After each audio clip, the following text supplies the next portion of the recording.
Tuesday, May 12th, lunchtime. I was sitting in the office at the United Nations in Kathmandu, Nepal, and I was busily typing away. Suddenly, things started to feel a bit shaky. Could it be serious? I looked around. Where was everybody? When I saw the look of fear on the faces of my colleagues, I realized that yes, it was serious. Well, we were on the 3rd floor. We couldn't get to an exit.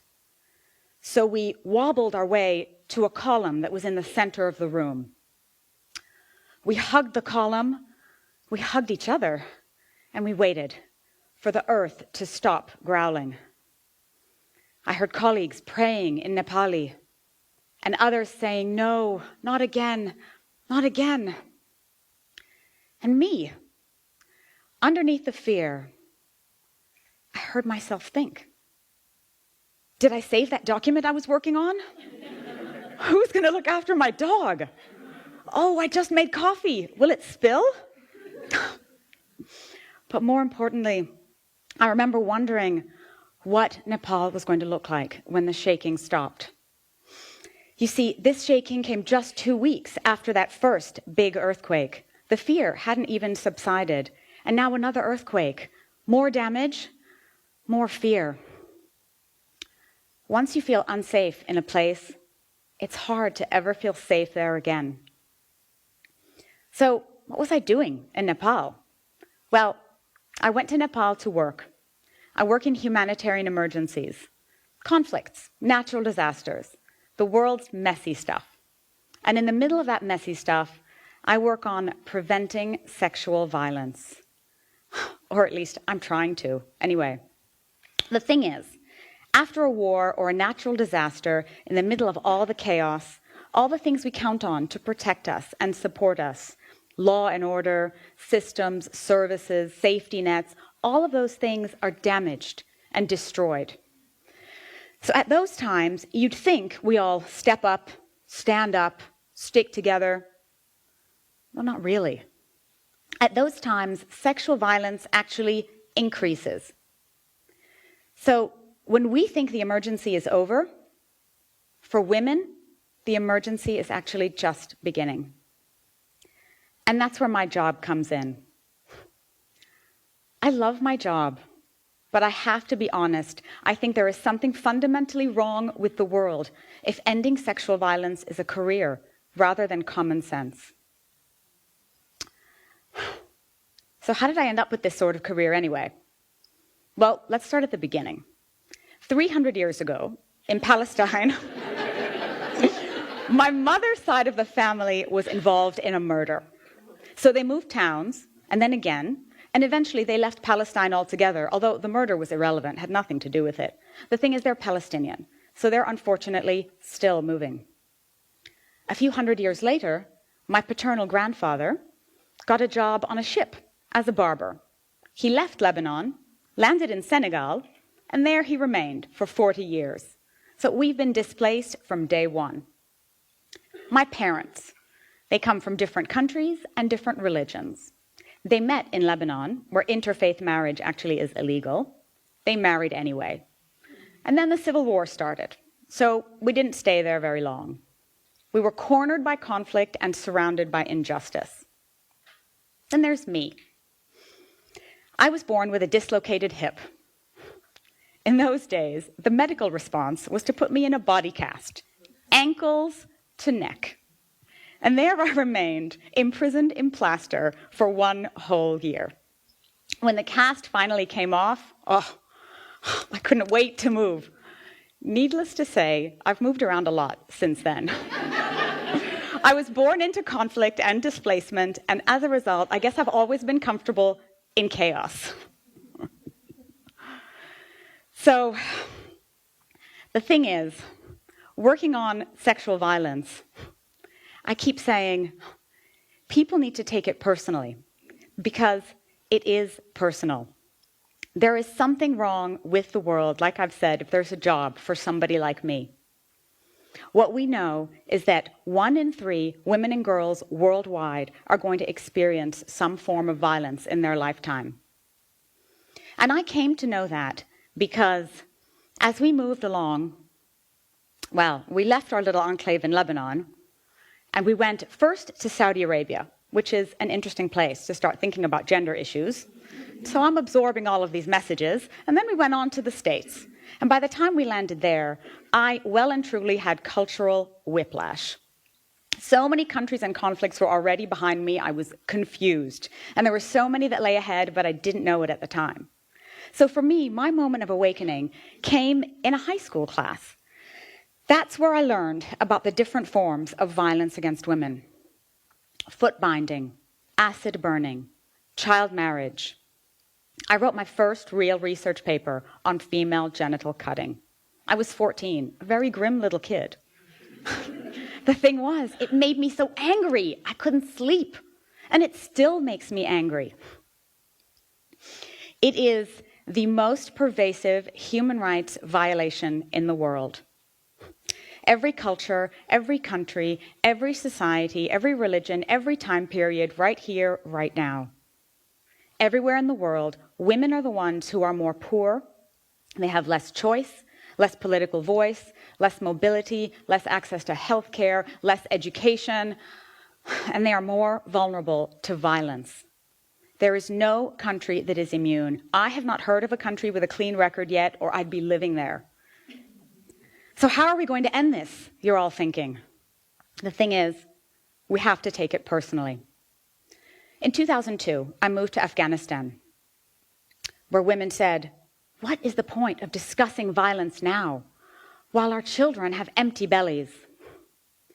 And yet it's also where some Afghan women preferred to set themselves on fire than to live lives of violence. When I moved to Afghanistan, people said, "Wow, what a sacrifice! You're a hero."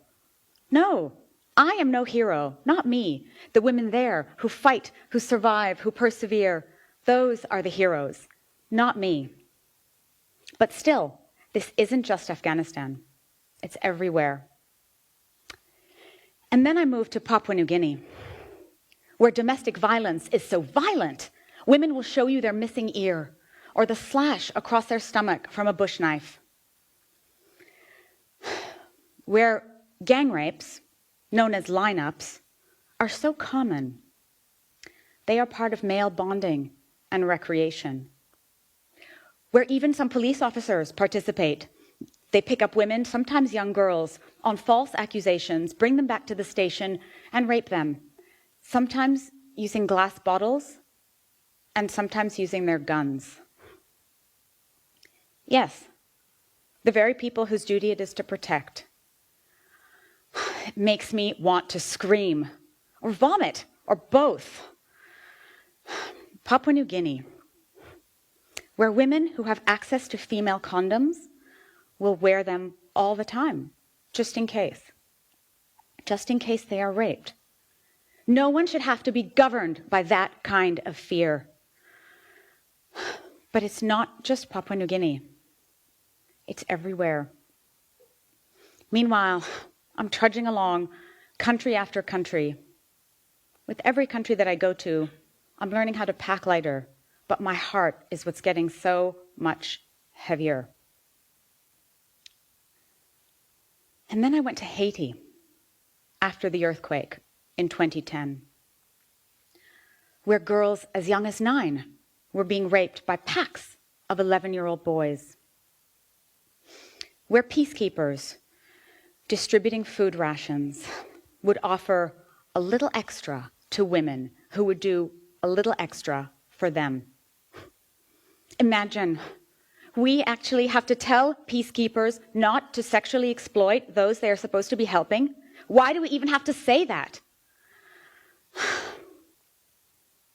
In Haiti, I met a young woman in a camp who said, "If I could do one thing for my Haitian sisters, it would be to help them take charge of their bodies and protect them. I have one pair of underwear only," she told me. "I wash it every night so I can wear it clean the next day. We must adapt or we don't survive." Meanwhile, I was barely surviving, Clearly, I wasn't succeeding in ending sexual violence anywhere that I went, and I was getting pretty used to failure.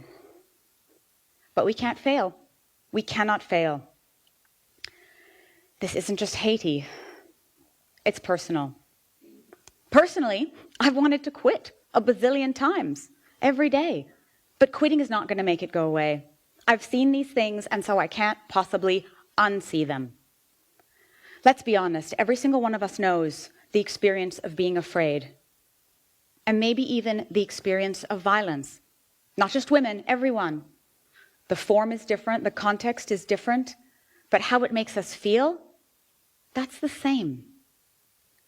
I wish I could erase that feeling of fear from the collective minds of women and girls. But even I walk at night with my keys in my hand, and I text my friends to say, yes, I got home okay. I wonder what we would do with all the free space in our heads and in our lives if we did not have to restrict our freedom because of fear. Even the fear of violence is a form of violence. In the Central African Republic, after years of conflict and global neglect, I met a woman there who told me when the rebels came into her village, they asked her, either we kill your husband in front of you, or we rape you in front of him. Is that a choice? That's not a choice. Enough stories, because we really need to do something. And yet, before doing anything, governments, media, organizations ask, how many women? We won't take it seriously unless there are numbers. Why? Isn't one rape enough? No, actually, one rape is one too many.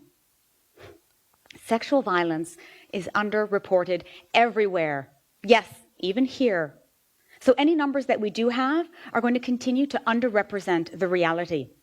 Anyway, what exactly would be the threshold? How many rapes is enough? Would it be 10, 100, 1,000? I don't know. I don't know. I feel like I have spent a lifetime collecting women's tragedies.